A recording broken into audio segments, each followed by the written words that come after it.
Éric, alors tu as donc accepté de devenir mon suppléant pour cette élection législative. Est-ce que tu peux me dire quelles sont les raisons qui t'ont amené à accepter de devenir mon suppléant? Avant d'être suppléant, avant de m'intéresser à la politique, je suis tout simplement un Français de l'étranger, qui a toujours habité à l'étranger, qui est né à l'étranger, et je suis français bien évidemment. En 2007, je me suis fortement engagé pour la campagne de Nicolas Sarkozy, dans laquelle je croyais très fortement, à tel point que j'ai été président de son comité de soutien en Italie. Grâce à Nicolas Sarkozy en 2008, une nouveauté quand même assez extraordinaire pour nous, Français d'étrangers, c'est qu'on peut voter pour nos députés qui nous représenteront à l'Assemblée nationale. C'est un exercice tout à fait nouveau, à la fois pour les candidats qui se présentent, à la fois pour les électeurs eux-mêmes, qui pour la première fois sont appelés à voter pour leurs députés et pas seulement pour le président de la République.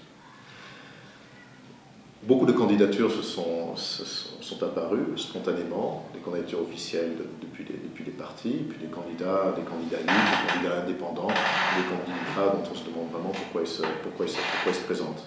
Naturellement, étant issu de l'UMP, je me suis tourné vers la candidature émanant de l'UMP et je n'ai trouvé que déception. D'abord parce que je me serais attendu à voir un candidat venant ou ayant un lien plus ou moins direct avec les Français de l'étranger.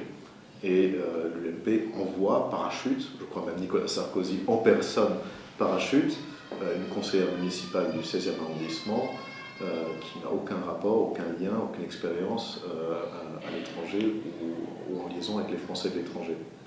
Je me suis intéressé également à d'autres candidats. J'ai vu également des candidats qui étaient purement communautaristes. Alors je pense qu'un candidat des Français de l'étranger, certes, doit représenter les différentes sensibilités, et notamment puisque Israël fait partie de notre circonscription, la sensibilité des Français et des Français d'Israël, mais pas seulement. Je pense qu'il faut regarder de façon plus large et avoir un candidat qui représente à la fois les intérêts qui peuvent être assez particuliers, puisque c'est une communauté assez particulière, celle des Français d'Israël, mais également les Français d'Italie, les Français de Grèce, de Turquie, Chypre et Malte. J'ai trouvé un candidat qui connaît très bien les problématiques, les spécificités de la communauté française en Israël, mais également qui s'intéressait beaucoup à la communauté des Français de l'étranger en général, qui lui-même a travaillé et habité à l'étranger, qui connaît l'Italie au titre économique, au niveau économique, au niveau culturel, candidat qui s'intéressait à toute cette communauté